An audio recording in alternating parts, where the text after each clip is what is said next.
Good morning, Phil. Good morning, Andy. Well, we're here for another segment of Phil's podcast with Andy, and we thank you for listening. And probably this will be the final time I make the comment that we're going to try to keep these segments between 10 and 20 minutes because we are aware of your time and we respect that. But we do appreciate you listening and taking the time to listen. So we'll proceed from here. Um, Phil, we left off at the last segment kind of talking about your education experience and some of the um, what I would call tragedies of Yes. that experience that you had. And we left off at a point where you had dropped out of school and you were in your teenage years. And what did you do from there? Well, from there, let me back up a little bit when I was 7, because I was thinking after we did that last session that, as far as working, going out to earn money or anything like that, my dad would have us boys go to the country club and caddy. And back in that era, you didn't make a lot of money caddying, but you could make $1 to $2 a day. Back then, $2 would go a long ways. And I was 7 at the time. And when I first went with my brothers, older brothers, to go caddy, I'm thinking, now, how am I going to carry a man's bag?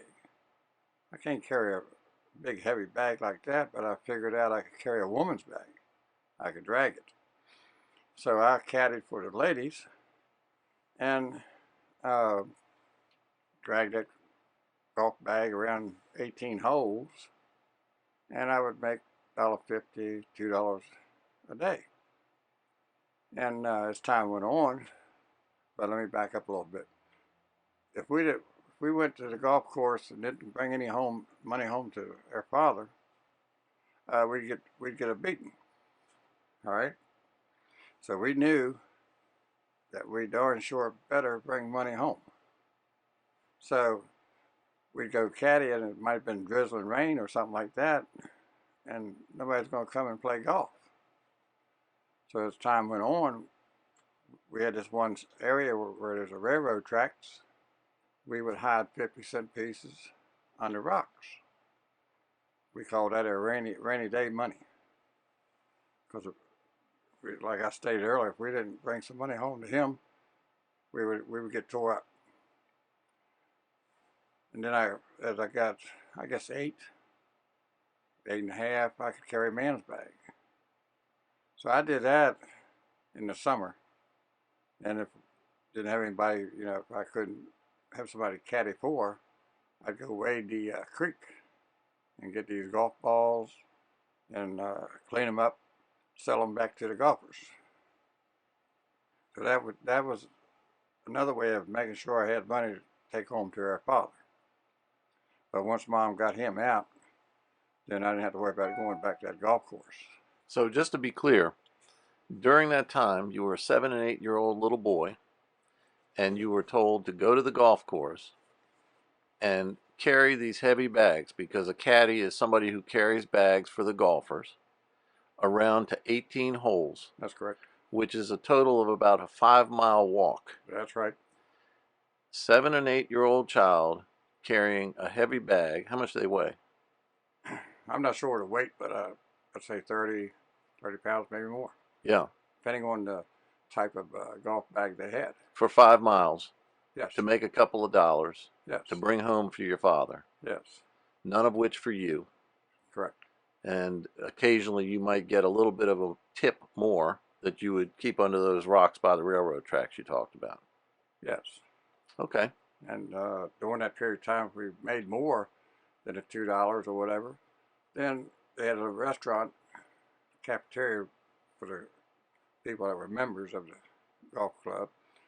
The kitchen area would sell us a sandwich or something like that, and that's how we'd get some food. Yeah. Hmm.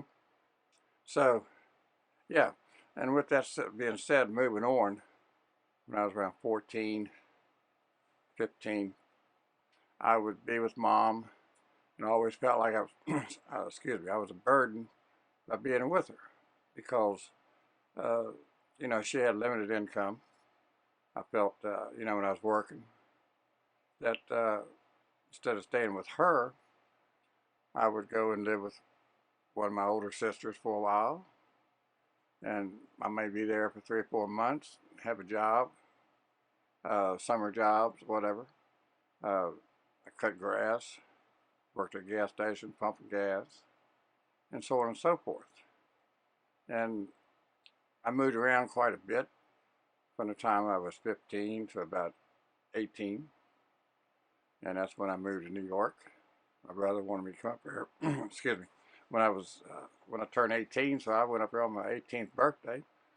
Wound up staying in New York, upstate, and moved on from that. I was with this lady for, like I think I mentioned earlier, for about 3 years or so, and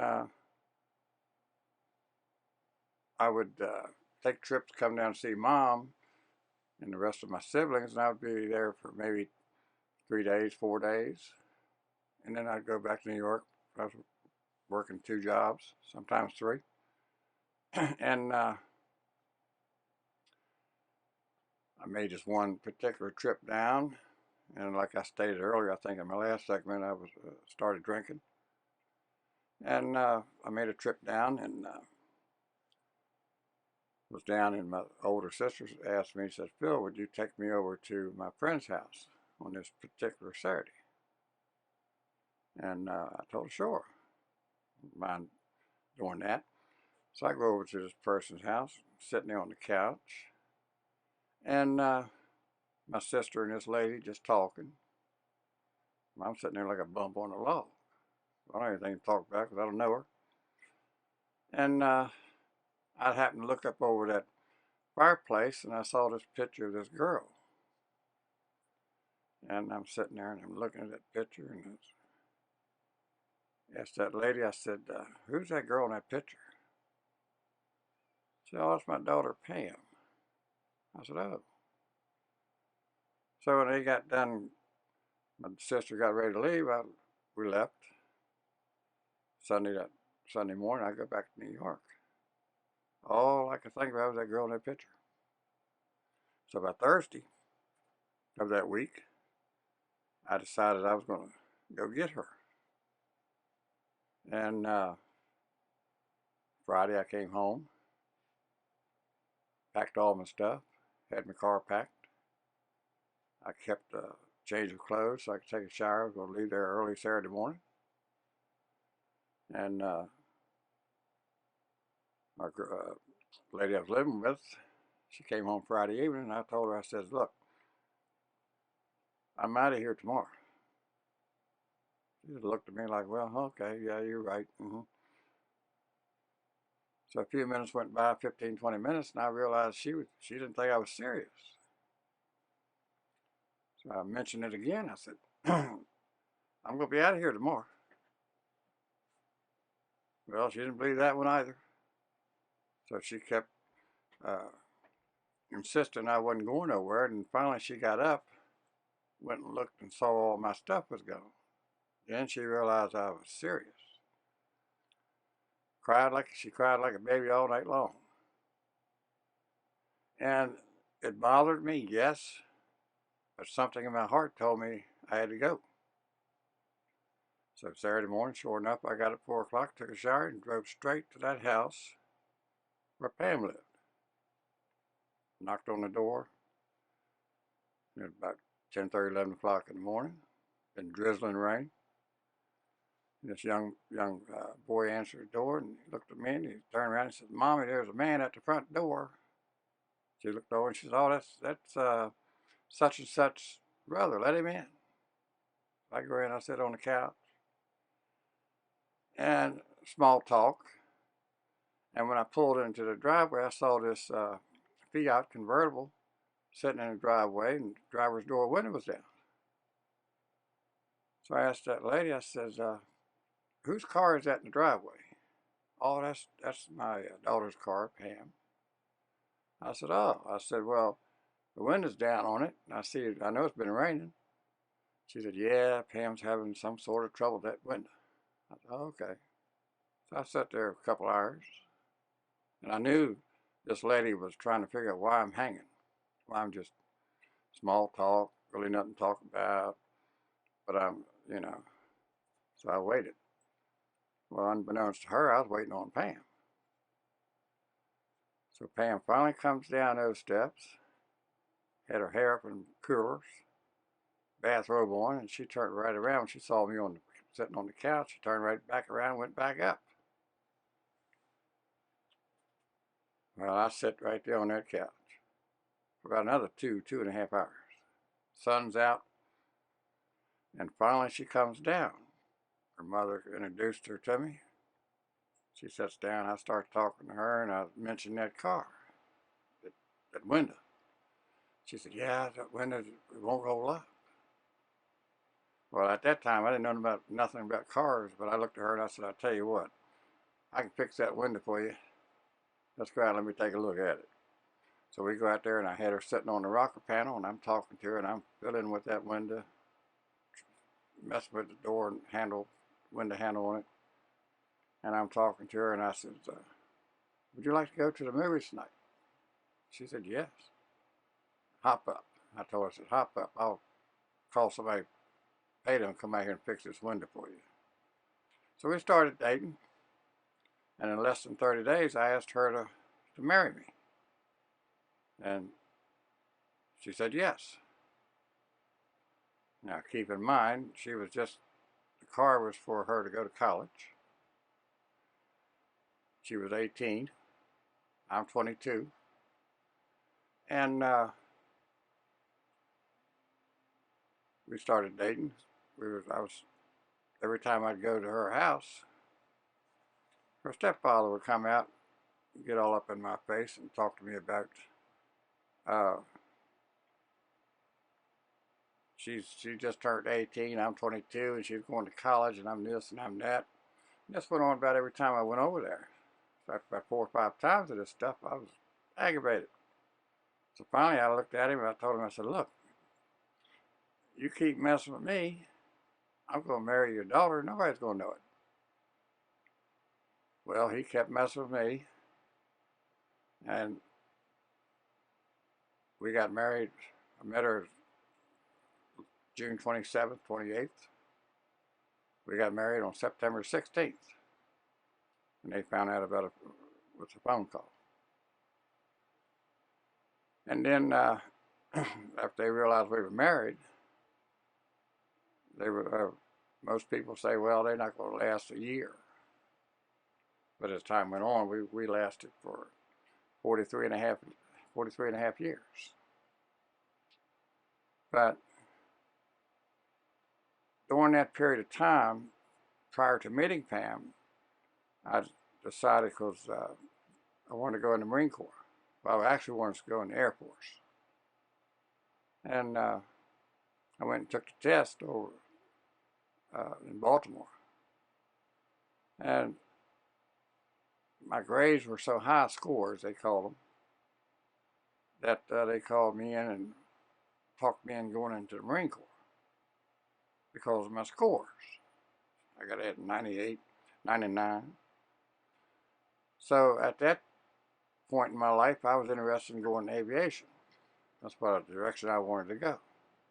So they promised me aviation. But anyway, I signed up and went into the Marines. I think that's a story for another time. But moving forward with Pam, I was working for this corporation, and they offered me an opportunity to move to Florida with a pay increase, and I was real good at catching shoplifters. So her and I moved to Florida, and as life goes on, you learn a lot. I call it School of Hard Knocks.